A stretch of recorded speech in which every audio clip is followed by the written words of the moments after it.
Hello everyone, welcome back for yet another thrift store finds video, and yeah, so soon. This is kind of unusual for me lately, having so many in a row. Well, today I wanted to go and check out some thrift stores I hadn't been to in a long time, and today ended up being a weird, wild ride as my plans changed, and ended up being a pretty good day. If you've been watching these videos for a long time, you know that our frequent favorite store closed down.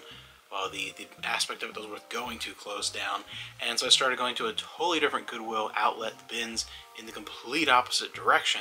One was east of us, the other one is now like half an hour or more west of us. So there are other stores in the vicinity of that old one that I would go to once or twice a month maybe, because they were near the store that we would frequent and I go to like just about every week.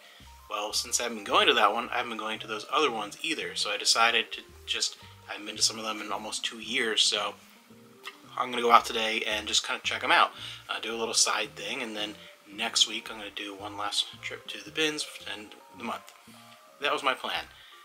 It got kind of weird and changed. First thing I went to what's left of the Goodwill that used to be the Good Bargain outlet, and now it's just a regular Goodwill and very trashy with those new black shelving units they've been putting up in all the Goodwills around here. It seems like in most areas where they're just throwing stuff on. Decided to start from that point and move out. Went there, and the part that was frustrating is that the majority of things that are worth looking at there are the books and DVDs and music CDs, kind of filtering through them, and they're in the middle of changing over. Sometimes there's a color tag that they'll pull everything off and then they'll put new stock on. Well, they do that when the store is open usually, and the way they do it is they wheel out these big bins, take everything off that they're putting in these bins, and then by the next morning new stuff's up. And they're in the middle of the process, so it's kind of frustrating that most of the shelves were empty. So it's a disappointing start, but I found a few things that are worth grabbing. This Sir Walter Scott's Ivanhoe A&E production 2-disc DVD box set that was worth grabbing, and a few volumes of manga. They had a couple other ones there, but they were like $4 or $5, just weren't worth it. But these were $1.99, and it's one series, Shogu Chara. Never heard of this one before, but you have volume 1, and then volumes 10, 11, 12, which is good. So volume 1 will just kind of go up on its own, and then it's worth more as my time and things like that to do a lot of 3 consecutive ones. So that's was okay find. And then one book for us, a Star Trek Voyager, Death of a Neutron Star, number 17. So that will be a fun one to check out. And that was about it. So then I went from there to a couple other ones that I've been to in a long time, and the first one I stopped at was really disappointing because the section where they used to have books and then they had DVDs and Blu-rays and CDs, music CDs, was pretty much cut in half from the way it was last time I was there. And the majority of the books, they used to be, they're never super great, but there's a good variety, and now it's just all Harlequin romance, religious fiction, like just stuff that was like not even worth looking at, really worn. And then I went to the upstairs portion where it's a kind of weird store. They have tons of furniture and really nice furniture. Great stuff to look at there in that department. But the back section where they would have this huge bin of kids books that would be fun to flip through, Amanda especially liked to flip through those, is gone. It's not there. There was no section kids books. So it was like very disappointing. The one thing that I found, though, I did find a really nice piece of luggage. I was looking for a nice new suitcase, and I wanted to search around thrift stores to not pay a ton. So for 15 bucks, I got a really nice suitcase, and there's not a single tear or anything. It's pristine. So that was a great deal, and I found a couple of things there. Again, they had some of the books, stuff they did have were 50 cents, so it was at least worth looking through. But Stephen King, The Dark Half, and on DVD, we have from Acorn Media a 4-disc set of A Woman of Substance trilogy, and a Kino Classics release, Kino Lorber 50th Anniversary Edition of The Good, the Bad, and the Ugly. And that was it, and I was like, ugh, I'm really disappointed because I had not been there in a long time and it changed in a way that was not great. So I went then, alright, go to the next place. A place that is just bizarre. I don't know if you probably did video, I don't know how many years ago at this point when I went to this place, this Lucky Dog place, which is just crazy. There was a few cool things there, but again, it's a very dirty place. Like, it is just stuff's put there constantly, and I don't think it's been dusted in 30 years. Amanda can't even go in there because she just, like, I took my mother-in-law, she had an asthma attack and died. It's really not well kept up. But there can be some cool finds in there in the past, and there were a few interesting things to see, but I left empty-handed, so that was kind of a waste too. It was fun to go there again because there's really kind of interesting stuff, but nothing worth grabbing. So it was pretty disappointing. There were maybe one or two other places I wanted to go to on my way home. They're closer to home, but at this point it was, I don't know, 10 o'clock in the morning, quarter after 10 maybe, right after the one opened. So it was still really early, and I was pretty much done. Go to these next two places, and then I'm home, by 11:30. I'm like, I don't know. I decided, you know what? I'm gonna save myself the trip next week. I'm not gonna go back to the bins next week. I'm just gonna go today. I want to be out. I want to get stuff done. It's not a time I normally go, so I'm just gonna try it. And I'm glad I did because the bins were pretty good. It wasn't as crazy as last time, but the bins were really good. And then I still made my find of the day.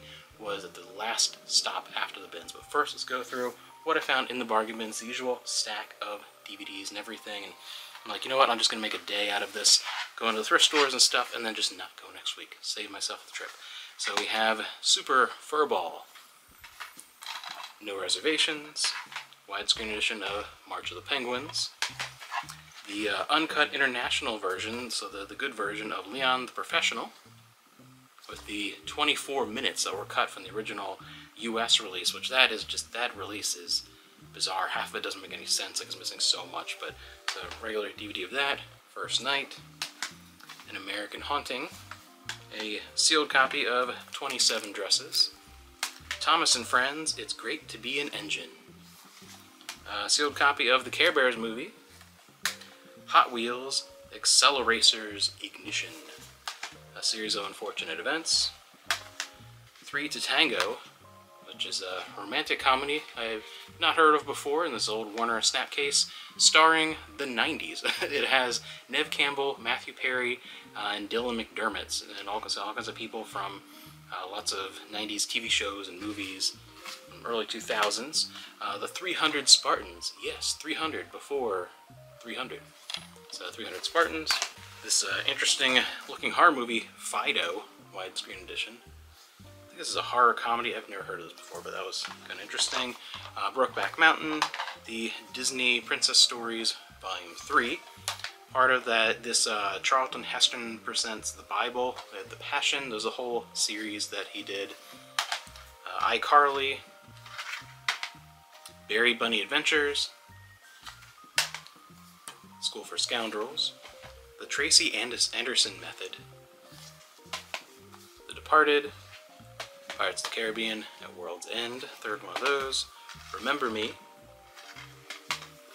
Dear John, Dumb and Dumber, unrated,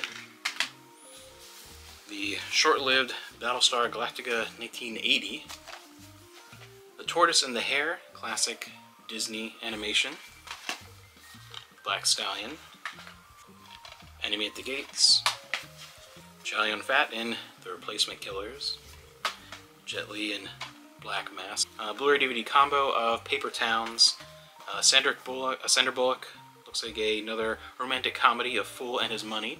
This is one I'll have to give a watch. I pretty much watch every Sandra Bullock comedy or romantic comedy that comes through our door, and some of them are worth keeping, some are not. But give that one a watch. The Ultimate Gift, The Hills, Seasons 1 and 2 box sets, and some book finds, starting off with some of these little golden books. I usually save up with these until I have enough for some themed lots. I think I have a good enough haul with what I have already in stock for like a Disney one, because we have Cowboy Mickey, I Am a Princess, and The Lion King, and a few other ones, The Large and Growly Bear, classic Scuffy the Tugboat, My Puppy with the creepy looking child, The Saggy Baggy Elephant,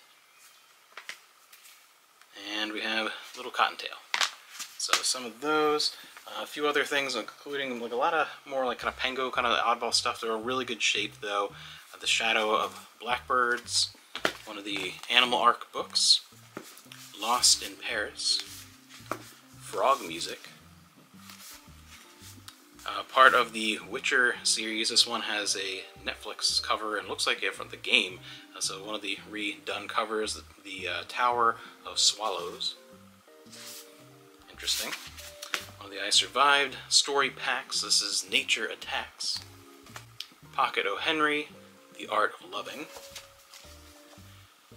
The Man to Send Rain Clouds. In the Company of the Courtesan. Vampire Instinct. And this is a very pretty edition of Dr. Zhivago. It's hardcover edition, so that was it for books. A few music finds, sealed copy of Josh Groban, Noel. Billy Joel, Glass Houses. Heather Nova, Siren. Lights, Listening. And Amy Grant, Heart in Motion. And a Goofy movie, the soundtrack, the Goofy movie. And the last thing was a great VHS haul as well. First up we got some kids stuff, Bear in the Big Blue House, Potty Time with Bear. Those always sell. I'll pick up anytime Bear in the Big Blue House. People love those. Walt Disney mini classics, The Reluctant Dragon. Some classic Barney. We have Barney's Halloween Party. This is a 2-tape pack, Barney's Colors and Shapes. Kind of cool to have this little fold out here. Learn your colors and shapes. So Barney, Good Clean Fun, and Pajama Party. Sinbad and Friends, the Kid Classics line. We have Little Golden Book video, The Great Harbor Rescue. And I have to check, I hope this works because this might be the one that we're missing, but Amanda will know. Puff and the Incredible Mr. Nobody with Burgess Meredith, Puff Magic Dragon. We have the other one, I'm pretty sure this is the one we're missing on VHS. Some of these old, I think they're, what are they, 70s? This one's 82. So, Puff Magic Dragon, I have to check with Amanda. That one might be the one we're missing of those. Then a bunch of monster movies and other stuff. But before we get into that, the one decent kind of themed thing, I'm going to split in two here. We have Abbott and Costello, a nice little collection. I'll do individually. I think these tend to be, especially on the VHS now, in the market for collectors. The more popular ones are their monster ones. So we have Abbott and Costello, Meet Dr. Jekyll and Mr. Hyde, Meet the Mummy, and this is a really cool cover for Meet the Invisible Man from the Universal Studios Comedy Legends. So those will go up individually, and then I'll just do kind of a lot for the other Abbott and Costello stuff. Whodunit, Time of Their Lives, one of my favorites, Africa Screams, One Night in the Tropics, and Lost in Alaska. I've never seen that one. Might get that one to watch before I put up that lot as I've tested them out. Then we have The Mummy, a sealed copy of one of the greatest romantic movies of all time, An Affair to Remember. Red Heat with Schwarzenegger. Fifth Element. This is the Gene Shalit's Critics' Choice, The Wolfman. Boris Karloff, Jack the Ripper. Three Tales of the Supernatural. That's interesting. Replicant, Van Damme. The original movie Godzilla, King of the Monsters, which is, I think, the American version. Yeah, the original American version. Airport 77. Oh, I just thought this one had cool cover art. I never heard of this one either. It's also part of the Universal Monsters Classic Collections, The Mad Ghoul. Actually, never heard of this one. Interesting. So, some interesting finds, and one that'll definitely be for me if it's in good working condition. From the RKO collection, we have Cary Grant and Ginger Rogers in Once Upon a Honeymoon. So hopefully that one, test that one out. So I was very happy that I went to the bins because it was not a great start to the day, but that was worth it. And like, great, I'm saving myself a trip next week. I'm just not going to go. Tons of great stuff, good. And then I wanted to stop one other place. I wanted to get some stuff at a grocery store that's near the Salvation Army, and then I'm going to head home. Alright, so I go there, pop into the Salvation Army. I've just been there recently, and it's just a place that usually is just overpriced. And I found one really cool thing amongst a bunch of sports games. They had a bunch of PS3 games lined up, and they were all 20 bucks, and most of them were like sports games. They had like MLB, like they had like baseball and football and everything, 20 bucks. and then a few generic action games. That a couple that I wasn't certain of. I looked them up, and they sell for, you know, $6-7 free shipping. Well, they want $20, but I found one game in there that was $20 that normally goes for around $100, and I had to grab it immediately, but it's not going on the store. This one's for me. Yakuza Dead Souls. And it is in pretty good condition. A little bit of like some scratching and a little bit of sun damage, but inside it's perfectly fine. The disc is fine. The little mini manual is there, and this made my entire day. I was completely shocked because this is the one game in that franchise I had not had a chance to play, and I didn't think I ever was, because I'm not spending $100 on a fun little side game to a series that has pretty mediocre reviews anyway. So it's like, no way. But $20, I'm all in. So I'm gonna have to dig out the PlayStation 3, what Amanda calls the coffin. She's not gonna be happy about that. But PlayStation 3 is gonna have to come out at some point, probably after Final Fantasy 7, because that comes out next week. But I'm gonna have to check this out. It is a bizarre. It's not, you know, something that really happened. Like when Kiryu does his memory journey in Like a Dragon, he has memories of certain of all the games in the franchise. This doesn't really spoil anything that he reminisces, but he reminisces about some things that in his mind were dreams, and games like Ishin, and then games like Dead Souls, because they can't actually happen. This is an action game with a bunch of shooting elements about zombies invading Kamurocho, and you have Goro and everyone like going nuts, basically blasting zombies all around it. Like, it's supposed to be crazy and fun. Most reviews everyone's like it's a game with a lot of like issues, but it's just pure fun. Little weird side game. Who knows why they even made it? But incredible. This was the big thing for me today, because I genuinely thought I was never going to play this. That's the problem with a lot of retro games, is that sure I'd like to play that, but for $100, you know how many like more modern games I could buy for $100? For one little side game, I think is like supposed to be like 5 hours or something short. So I'm excited to check this out. Take out the PS3 and play that. So that is one you'll hear me talk about in the future, probably after Final Fantasy 7. So end up being a great day after a very slow start. But yeah, I am definitely happy.